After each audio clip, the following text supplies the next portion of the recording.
Ma'am Laudet. Ako po si Rino Pichu Bonalo at ibabahagi ko ang LGBTQIA. Ang komunidad ng LGBTQIA plus ay patuloy na lumago at nag-evolve sa paglipas ng panahon.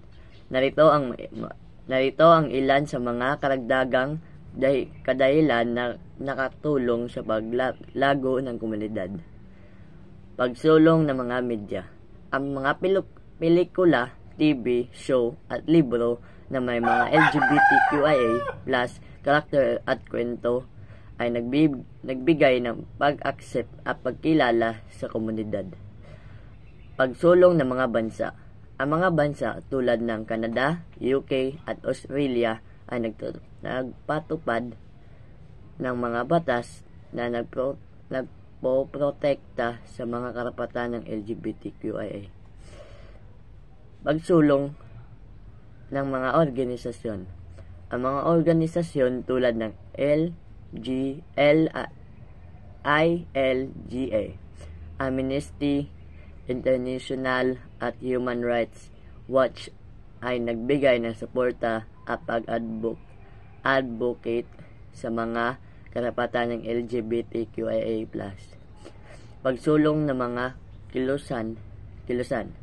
Ang mga kilusan tulad ng Black Lives Matter at Me Too ay nagbigay ng pag-accept at pagkilala sa mga intersection ng mga karapatan ng LGBTQIA+ at iba pang mga grupo.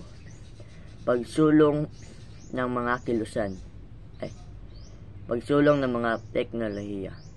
Ang mga app at social media platform tulad ng Grindr, Tinder, and Instagram ay nagbigay ng mga espasyo para sa mga LGBTQIA+ individual na makipag-ugnayan mag-organisa.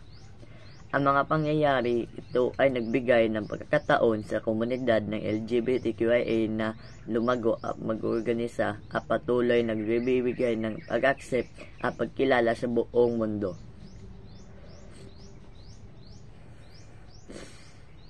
Ang komunidad ng LGBTQIA+ ay lumago sa paglipas ng panahon dahil sa iba't ibang mga kadahilanan. Narito ang ilang mga mahalagang pangyayari at kilusan na nakatulong sa paglago ng komunidad.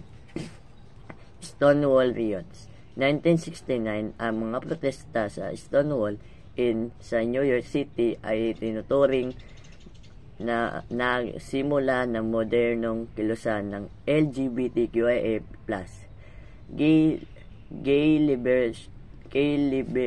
Gay Liberation Front, 1969. Ang pagtatatag ng Gay Liberation Front sa US ay nagbigay ng boses sa mga LGBTQIA+ individual. Pride Marches. 1970, ang mga Pride Marches ay nagsimula sa US at kumalat sa buong mundo na nagpakita ng pagkakaisa at pag-accept sa komunidad. Si AIDS epidemic.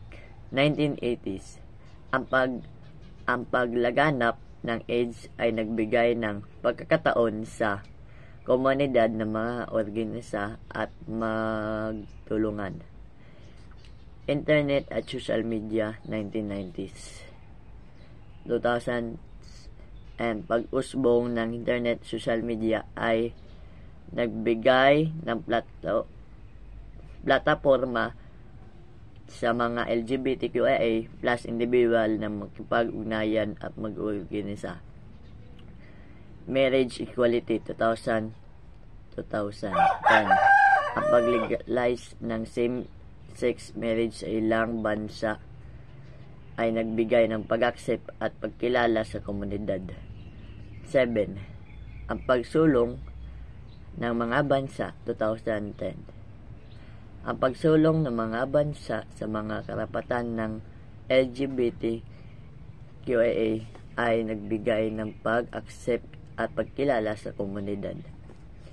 Ang mga pangyayari ito ay nagbigay ng pagkakataon sa komunidad ng LGBTQIA na lumagon at mag-organisa patuloy sa nagbibigay ng pag-accept at pagkilala sa buong mundo. At iyon lang po. Maraming salamat po.